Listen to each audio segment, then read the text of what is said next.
اختر اور جسٹس منصور تھے، انہوں نے جو 31 تاریخ کو فل کورٹ بینچ جو بلوانا تھا اس سے انہوں نے اگنور کیا۔ پھر 4 تاریخ کو بھی انہوں نے خط لکھا جس میں انہوں نے یہ کہا کہ فل کورٹ بینچ بلوا لیں تاکہ یہ جو پریکٹس اینڈ پروسیجر کے حوالے سے جو کمیٹی بنی ہوئی ہے اس میں جو فیصلہ آنا ہے 26ویں آئینی ترمیم کے حوالے سے اس پہ فیصلہ دے دے، اس کو بھی انہوں نے اگنور کیا۔ یحییٰ افریدی کی اگزامپل بالکل یہی ہے کہ جیسے کوئی شخص ایسا دشمن کا شخص کسی بڑی دیگ کا سربراہ بنا دیا جائے۔ یہ لائٹ گئی جس کی وجہ سے آپ کو یہ ایک لمحے کے لیے اندھیرا نظر آیا اور دوبارہ سے ویٹ کیا اور لائٹ واپس آئی ہے۔ تو بات کر رہے تھے کہ یحییٰ افریدی کو بالکل اس کی مثال ایسے ہے جیسے کسی شخص کو اس دیگ پہ بٹھایا جائے جس دیگ کے اندر بہت کچھ پکا ہوا ہے اور بہت چھپا ہوا ہے، اور باہر یہ باتیں چل رہی ہوں کہ اس دیگ سے اب کسی غریب کو کیا ملے گا، یہ تو سارے کے سارا اپنے رشتہ داروں، دوستوں، یاروں، جاننے والوں کو بانٹ دے گا، لیکن وہ دیگ کا جو چمچہ ہوگا، جو مالک ہوگا، جو اس کے اوپر قبضہ کیا ہوا ہے، وہ یہ کرے گا کہ شروع میں اوپر کی چند بوٹیاں، چند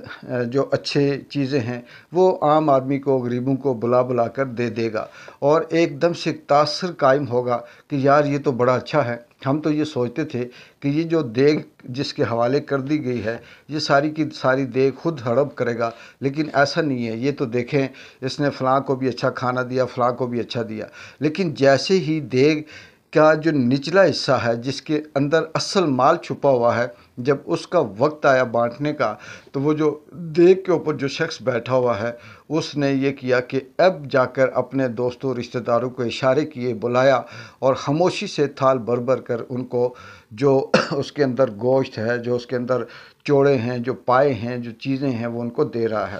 یحییٰ افریدی آئے، انہوں نے چھوٹے چھوٹے 2-4 اس طرح سے فیصلے کیے، ایکشن لیے، اور عام آدمی یہ کہتا تھا کہ یہ دیکھیں اب کیسی اللہ کی شان ہے کہ یحییٰ افریدی حکومت کا منظور شدہ چیف جسٹس ہے، لیکن اب یہ دیکھیں کہ اس کے جتنے بھی فیصلے ہیں وہ خود حکومت کے خلاف آ رہے ہیں۔ لیکن جیسے ہی اصل فیصلے کی بات آئی، جیسے واقعی جس نے تبدیلی لانی تھی اس ملک کے اندر، اس قانون کے اندر، اس آئین کے اندر، انصاف کا بول بالا کرنا تھا، جب وہ وقت آیا تو یحییٰ افریدی نے آنکھیں بند کر دیں یا آنکھیں منہ اس طرف کر دیا جس طرح سے کوئی ٹریفک والا اپنے جاننے والے کو دیکھ کر منہ ادھر کر دیتا ہے تاکہ اس کا چلان نہ کرنا پڑے اور یہ یہاں سے گزر جائے۔ اور اس کے بعد پھر جو کچھ رات کو ہوا وہ سب آپ کے سامنے، اس کے بعد جو صورتحال ہے وہ سب آپ کے سامنے۔ اس کے بعد یہ کہا جا سکتا ہے کہ یہ امید رکھنا کہ پاکستان تحریک انصاف کو چھوڑ دے، پاکستان تحریک انصاف نہیں ہے، کچھ بھی نہیں ہے، وہ چاہے ہے، مر جائے، زندہ ہے، ختم ہو جائے، 1 سیٹ پہ آ جائے، 10 سیٹوں پہ آ جائے، سارے کمپرومائز ہیں، وہ کچھ بھی نہیں ہے۔ اس کے اندر بڑے بڑے وکلا شکلا جتنے بھی نام لے رہے ہیں یہ سب ایک نورا کشتی ہے، یہ ایک ڈرامہ ہے، ایک سکرپٹ ہے جس کو سارے پرفارم کر رہے ہیں۔ لیکن اب اس سب کا نتیجہ عمران خان کو زیادہ سے زیادہ ٹارچر کرنا ہے، عمران خان کا راستہ روکنا ہے، عمران خان کے آگے ایسی ڈھال باندھنی ہے، کیونکہ امریکہ کا جو الیکشن آج 5 ہے، کل تک یا پرسوں تک ان کا فائنل رزلٹ آ جائے گا، لیکن اس وقت تک جتنے تبصرے اور تجزیے ہیں وہ سارے کے سارے یہ ہیں کہ ریپبلکن جو ان کا سربراہ ہے ڈونلڈ ٹرمپ کی پوزیشن مضبوط ہے، نیک ٹو نیک مقابلہ ہے، اس میں کوئی شک نہیں ہے کہ چند پوائنٹ یا چند قدموں کا فاصلہ ہے اس ریس کے اندر۔ کملا ہارس کچھ قدم پیچھے ہے اور ٹرمپ آگے ہے، لیکن کہا یہ جا رہا ہے کہ اگر وہاں پر کوئی اس طرح سے ٹیکنیکل کوئی دھاندلی نہ کی گئی تو ٹرمپ جیت جائے گا۔ تو یہ سب کچھ جو اس وقت پاکستان کے اندر گورکھ دھندے کے ساتھ ساتھ جو کھیلا جا رہا ہے، اس کے پیچھے مقصد یہی ہے کہ ٹرمپ کے لیے اس سے آنے سے پہلے عمران خان کے وہ تمام دروازے، راستے، کھڑکیاں، روشن دان بند کر دیں،